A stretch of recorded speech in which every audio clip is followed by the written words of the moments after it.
mannequin. Delicious. This is David Dritsky for the Bond Experience. That was $500 I got just by drinking this on our video vlog. I'm kidding, of course. But it does bring up the whole idea of brands and brand loyalty.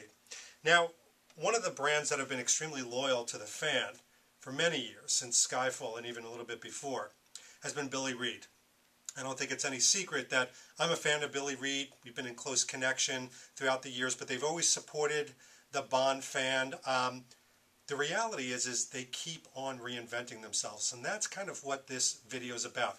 We are on the eve of my trip to Europe, where the Bond Experience will be experiencing a lot of different events, and Spectre for the first time on October 26th. Very exciting. But as I go to London and different places in Europe, I'm going to be wearing Billy Reid clothes as a Billy Reid ambassador. How does something like this even happen? Well, let's talk about it. First of all, I'm wearing a Billy Reid piece.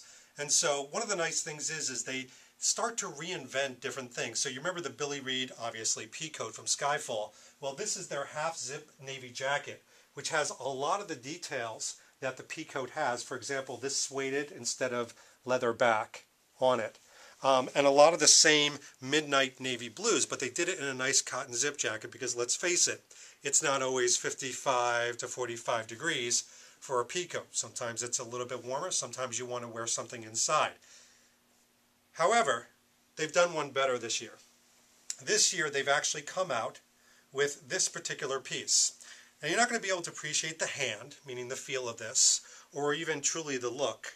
But this is the Bond Skyfall peacoat done in a cashmere blend. So this is a cashmere and wool mix. You can still see that it is an unlined piece. And if we slowly flip it over, it has all of the exact details in the regular wool coat, including the leather, the details of the threading, etc. Even down to the leather in the pockets. And by the way, the cut of this peacoat is exactly the same. So how is this one different? Well, first of all, for those of you that maybe live in California or some of the warmer climates, this is a coat that you can wear in 60 degrees and under. Now, for those of you in Europe, you're going to have to do the translation, but it is a much lighter weight coat. As a matter of fact, right now I'm wearing it inside, and it's extremely comfortable. It doesn't feel too heavy. It kind of flops a little bit more. It's not as rigid as the traditional Bond peacoat. And by the way, they still sell that. It's their #1 seller, thanks to you, thanks to a lot of threads like AJB and other people out there who have really made this, who have created this fervor around this particular coat. This one right here, I'm going to be wearing in Europe to kind of test it out. Right now it's about 45 to 55 degrees, slightly misty and rainy, as it is in Europe. But I'm going to be wearing this to really give the cashmere a test, to make sure it not only keeps me warm, but it's got that really soft hand. You can also see the back and the sides, nicely cut, nicely fitted, but a lot of really great range of motion. I mean, come on. You might have to hang on to an elevator in this thing. But they've got different versions, and that's what's really cool about it. And you know what? I'm going to be very frank with you. As an ambassador, I get to try all these things, but then I get to tell you about it. So they've got this tan version, which is the same exact cut, same details with the leather, etc., but in a tan. And let me tell you something, the cashmere, the hand of this, again, is extremely soft. The collar pops up nicely. That's that Bond look. And for those of you that are counting Bond buttons, the middle one like this, again, it's got that really good silhouette, but it also has that wonderful hand of cashmere. I always like to show range of motion in this. It's got really great range of motion, probably better than the traditional peacoat because it is that cashmere blend. So again, it's got that little bit more of a flop, a little bit more of a hand. It's funny, I was taking this out for a walk with my wife Danielle, and we were visiting one of the old historic mansions in Pennsylvania here, and I wore this, and I kept going like this, just every now and then, because damn, it is soft. As a matter of fact, let's take a look at that particular test out in the wild.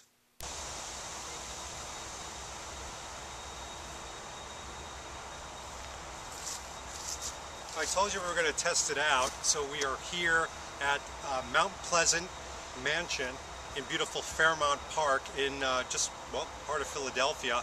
This is the perfect weather to test this out. So the sweet spot for this coat, because it's that cashmere wool blend, is anywhere from about 45 degrees up till about the 60-degree mark, maybe a little bit north of that, maybe a little bit south of the 45.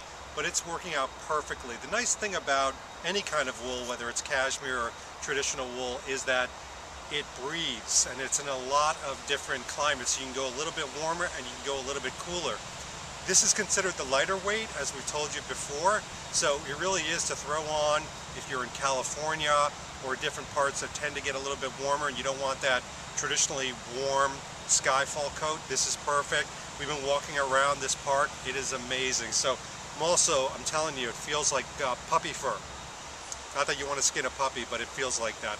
It's amazing. So we're going to continue to test it out. Let's do it. So there you go. I cannot wait to test this, and a lot of other Billy Reid wardrobe as an ambassador over in Europe. We'll really put it to the test. But before we end this video, I think it's important to talk about the influence of people like you out there. The Bond fans are incredibly influential. You never know when it's going to affect a brand like this. And here's a little story I want to talk to you about. It's about Q's coat in Spectre. You see, what a lot of you don't know out there yet is that Billy Reid is back in Spectre. This time not with Bond, but with his gadget meister, Q. Let me explain what happened. So, last year, as I was talking to the marketing people, the PR people over at Billy Reid, and we stay in close communications with them. As a matter of fact, the Bond Experience video is up on their website. When you look at the Bond P code, you can actually click, anybody can click and see the particular video that a lot of you have weathered, so to speak. But they were saying, you know, oh, this time we missed the boat. We didn't get involved with Spectre. We weren't, you know, we were focusing on some other things. We had some other launches going on, like a busy brand would be. And so what I told the PR person is, hey, listen, what would it hurt? Because I've heard the stories of brands just sending clothing to the costume designers or to Daniel Craig. What would it hurt to send some of your pieces to them and say, you know something, I'm sure you've already picked out things, Tom Ford, now we know Matchless and these other pieces, but you know, we would love to have Billy Reid back in there. Here's a series of clothing.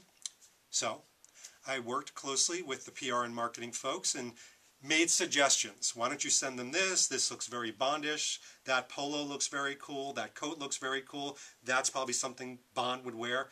All in the mind that hopefully Daniel Craig would wear one of these pieces. At a minimum, he might pick up one of the pieces and say, I like that, I'll wear it out, and we could all see him out in the wild. What does Daniel Craig wearing? And Simon Rusgar could point it out and discover it, right? But the reality was something else happened. When they received these boxes from Billy Reid, there was one piece in there that the costume designer said, I think we want to use that. And sure enough, it's Q's coat. Let's take a look at that very coat from Billy Reid.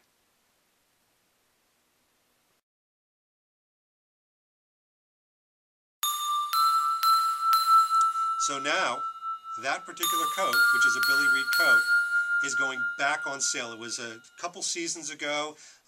They have had a new version, kind of a lighter gray. It's the Astra coat in a different thing, but they're going to go back to that pepper-like fabric.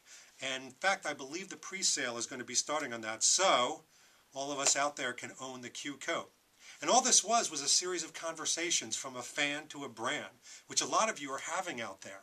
So the whole idea of us Bond fans not being part of the influencer marketing or not influencing brands and not influencing Bond, the reality is all of our fervor, all of our discussion wound up having a brand, a global brand like Billy Reid, back into Spectre, thinking it was impossible, insurmountable, and it wasn't. So when we watch Spectre and we see Q's coat at a pivotal part in the movie, I won't give you a spoiler alert, we know that a part of that was this groundswell that all of you have created around this brand and around this discussion. I want to thank Billy Reid for being so embracing, if you will, of those discussions and not believing in the impossible. And now they're a part of Bond history once again. You'll see this story and maybe a few other surprises on November 3rd in their journal. So it's an online magazine that they come out with, and we'll be posting that as well. You'll see more details, but I got to get packing. So we will see you in Europe. This has been David Zaritsky for the Bond Experience. 500, 1,000. We'll talk to you soon. Take care.